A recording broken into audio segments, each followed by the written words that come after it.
পুতুল সরকার বসিয়ে দীর্ঘদিন যাবৎ প্রতিবেশী দেশগুলোতে মাত্রাতিরিক্ত হস্তক্ষেপ করে আসছিল ভারত।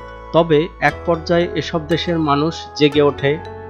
একে একে নেপাল, আফগানিস্তান, শ্রীলঙ্কা ও মালদ্বীপে নিয়ন্ত্রণ হারায় দিল্লি। সর্বশেষ গত বছরের ৫ আগস্ট দেড় দশকের ভারতীয় সেবাদাসকে পালাতে বাধ্য করে বাংলাদেশের মানুষ। এতে যার পর নেই দুশ্চিন্তায় পড়েছে মোদি সরকার। আসসালামু আলাইকুম দর্শক, চ্যানেল ৫৮তে স্বাগতম। চ্যানেলটি সাবস্ক্রাইব করে আমাদের পাশে থাকার অনুরোধ করছি। ইতোমধ্যে যারা সাবস্ক্রাইব করেছেন তাদের অসংখ্য ধন্যবাদ।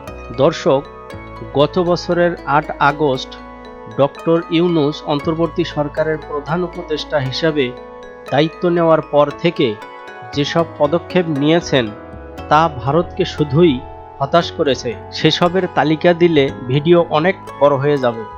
তার চেয়ে বরং সর্বশেষ পদক্ষেপের কথা বলি। পাকিস্তানি সংবাদ মাধ্যম ডন জানিয়েছে, ভারতকে পাশ কাটিয়ে এবার ত্রিপক্ষীয় সমঝোতা স্মারক তথা MOU স্বাক্ষর করেছে বাংলাদেশ, পাকিস্তান ও শ্রীলঙ্কা। তিন দেশের পুঁজিবাজার অর্থাৎ Dhaka stock exchange, Pakistan stock exchange এবং কলম্বো স্টক এক্সচেঞ্জ নিজেদের মধ্যে সহযোগিতা বৃদ্ধির লক্ষ্যে এই চুক্তি সই করেছে। খবরে বলা হয়েছে, গত বৃহস্পতিবার কলম্বোয় স্বাক্ষরিত চুক্তির লক্ষ্য হল প্রযুক্তি উন্নয়ন ও ভাগাভাগি, মানব সম্পদ সহযোগিতা, পণ্য উন্নয়ন, নিয়ন্ত্রক সমন্বয়, বিনিয়োগকারী সুরক্ষা এবং জ্ঞান বিনিময়কে সহজতর করা।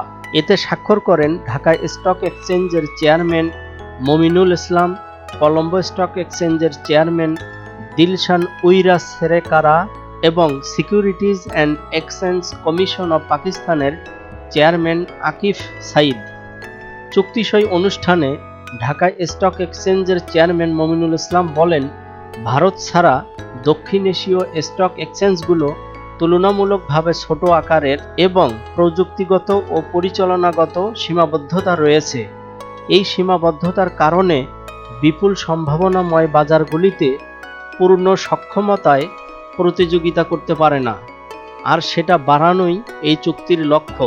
দর্শক, বক্তব্য থেকে স্পষ্ট যে এই চুক্তির মূল উদ্যোক্তা বাংলাদেশ, আর ভারতকে পাশ কাটানোর অর্থ হল দেশটিকে চুক্তিতে রাখলে অন্যদের উপর দাদাগিরি করবে।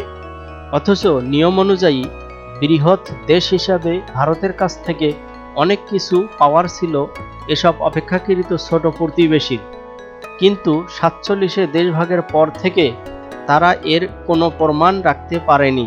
অন্যদিকে দায়িত্ব নেওয়ার পর থেকেই ডক্টর ইউনূস দক্ষিণ এশিয়ার দেশগুলোর মধ্যে সম্পর্ক উন্নয়নের কথা বারবার বলে আসছেন। নেপাল, ভুটান, এমনকি ভারতের 7 সিস্টার্স হিসাবে পরিচিত 7 রাজ্যের নাম উল্লেখ করে তিনি নানাবিধ সম্পর্ক বৃদ্ধির কথা বলেছেন। তাছাড়া প্রেসিডেন্ট জিয়াউর রহমানের উদ্যোগে প্রতিষ্ঠিত সার্ককে পুনরুজ্জীবনের কথা একাধিকবার বলেছেন তিনি। অথচ পাকিস্তানের প্রতি ভারতের বৈরিতার কারণে সার্ক আজ প্রায় বিলুপ্ত। দর্শক, তাহলে ধরেই নেওয়া যায় যে ডক্টর ইউনূসের ঘোষণা অনুযায়ী প্রতিবেশীদের সঙ্গে সম্পর্ক উন্নয়নের অংশ হিসাবেই এই ত্রিপক্ষীয় চুক্তি। আল্লাহ হাফেজ।